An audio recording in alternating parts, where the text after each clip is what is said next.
안녕하세요. 김태훈의 현명한 투자자 방송 시작하겠습니다.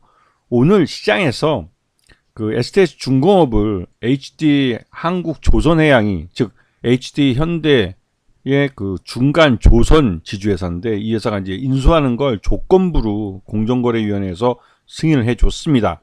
이로써 지난 한 1년간 끌었던 STX 중공업 M&A가 이제 마무리가 되는 순간이죠. 이렇게 되면 이 표에 아주 잘 설명을 해놨는데요. 이 현대중공업 같은 경우는 이 KMCS라는 STX 중공업의 자회사인 이 크랭크샤프트를 만드는 이 크랭크샤프트라는 건 엔진에서 발생한 이 어떤 에너지가 직선 운동을 하는 에너지가 회전 운동으로 해서 스크류를 돌려주는 그러한 이 조선 기자재 부품이라고 할 수 있죠. 이쪽은 굉장히 거대한 겁니다. 이걸 만들 수 있는 그걸 만드는 건데요. 이 크랭크 샤프트를 만드는 회사는 국내에서 몇 개 안 됩니다. 현대중공업이 자체적인 그 사업으로 내부에서 이걸 가져가고 있고 두산 에너빌리티가 이 단조 사업을 갖고 있기 때문에 크랭크 샤프트를 직접 만들고 있고 또 KMCS라는 STX 중공업 자회사가 이 크랭크 샤프트를 만들고 있습니다. 그래서 단 세 회사만이 이 크랭크 샤프트를 만들고 있고 독과점 시장을 형성하고 있는데 요번 STX 중공업을 HD 현대 즉 한국조선해양이 인수하면서 이제 KMCS도 현대중공업의 계열사가 된 거나 마찬가지죠. 마찬가지나 계열사가 된 겁니다. 이렇게 되면 기존에 이 한화그룹 같은 경우 하나오션 밑으로 이제 하나엔진을 인수해서 이제 엔진 이 선박용 엔진을 내재화했는데 이 엔진에 들어가는 이 크랭크샤프트를 만드는 KMCS에서 공급받았던 이 물량이 같은 경쟁자인 현대중공업의 영향 지배를 받는 이 KMCS가 공급받기 때문에 KMCS가 한화엔진에 공급을 하지 않으면 한화엔진은 엔진을 만들 수가 없고 그 엔진을 만들지 못하면 하나오션은 배를 만들지 못하는 이런 상황이 발생합니다. 이게 독과점 시장의 그 오류인데요. 그래서 이 문제를 해결하기 위해서 공정거래위원회는 3년이라는 이 시간적 조건을 이제 시간적으로 3년의 유예 기간을 두고 3년 동안은 지금 현행과 같은 똑같은 사업이 안정적으로 이루어져야 한다는 조건을 걸어서 그 STX 중공업을 HD 한국조선해양 즉 현대중공업 쪽에서 인수하는 걸 인정을 한 겁니다. 그런데 이 한화오션은 이렇게 문제가 되는데 왜 삼성중공업은 문제가 되지 않느냐? 삼성중공업은 애초에 이 한화엔진과 STX 중공업을 통해서 이 엔진을 공급받습니다. 이 조선을 할 때 이제 엔진을 공급받기 때문에 이 KMCS가 그 한화오션이란 물론 경쟁자이긴 한데 이쪽처럼 이 공급을 해주지 않으면 뭐 현대중공업부터 직접적으로도 이제 공급을 받고 있기 때문에 이 한화오션과 한화엔진처럼 이렇게 제한된 그러니까 그 유일한 저기 밑에 이걸 보면 더 자세히 볼 수 있는데요.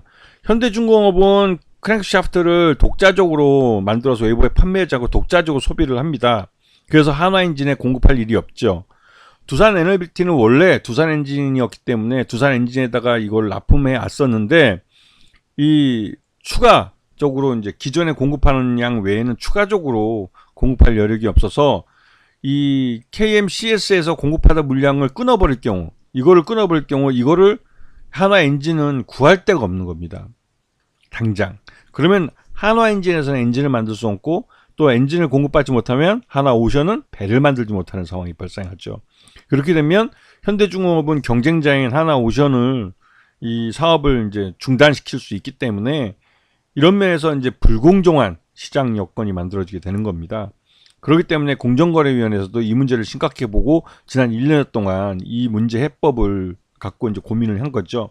아싸리 그냥 STX 중공업을 HD 현대중공업에서 인수하는 것을 못하게 하는 수도 있겠지만 그렇게 할 경우 STX 중공업이 너무 오랫동안 주인 없는 기업이 돼서 점점 그 경쟁력을 잃고 결국은 이 폐업으로 갈 수밖에 없기 때문에 그렇게 되면 그 건실한 기업 하나가 망가질 수도 있기 때문에 그럴 바에야 현대중공업을 인수시켜서 계속 사업을 할 수 있게 하는 게 그 현대 STX 중공업에 소속되어 있는 사람들의 일자리도 보장을 이제 어느 정도 안정적으로 확보할 수 있는 것이고 이 산업도 경쟁적으로 이제 경쟁력을 살려갈 수 있는 부분이 있는 것이죠. 그래서 이 3년이라는 그 유예기한을 두는데 공정거래위원회가 조건부로 승인한 것은 선박용 엔진 부품의 공급 거절을 금지하는 겁니다. 아까 앞에서 보셨겠지만 이 구조에서 KMCS가 한화 엔진에다가 이 크랭크 샤프트를 공급하지 않게 될 경우에는 한화 엔진은 당장 엔진을 만들지 못합니다.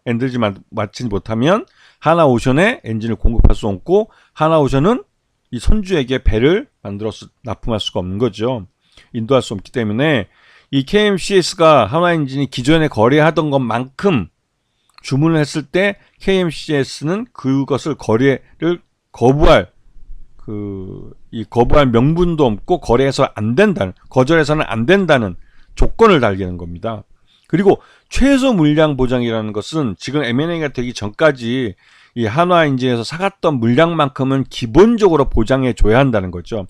그거보다 더 많은 것은 그 KMCS도 그 생산량이라는 게 있기 때문에 그 이상을 쳐내지 못하는 물량에 대해서는 뭐 더 이상 문제 삼지 않겠다. 최소한 이 M&A 직전까지 한화오션에서 받아갔던 물량만큼은 보장을 해줘야 한다라고 이 조건을 걸었고, 가격도 그렇다고 무작정 비싸게 사가라 요구할 수 없게 이 한화오션에서 사갈 때의 물가 인상을 감안해서 그 정도까지만 가격 인상에 제한을 두고 이 정도 가격에서 이 공급을 해줘야 한다고 한 것이죠. 그리고 이것도 그래 공급해 주는데 납기를 무한정 지연시켜서 결국은 엔진을 제때 한화 죄송합니다 오션에 넘기지 못하는 그런 상황이 발생할 수 있기 때문에 납기 지연도 이제 금지하는 등 이런 조건들을 걸어서 공정거래위원회가 이거를 승인해 준 것이죠.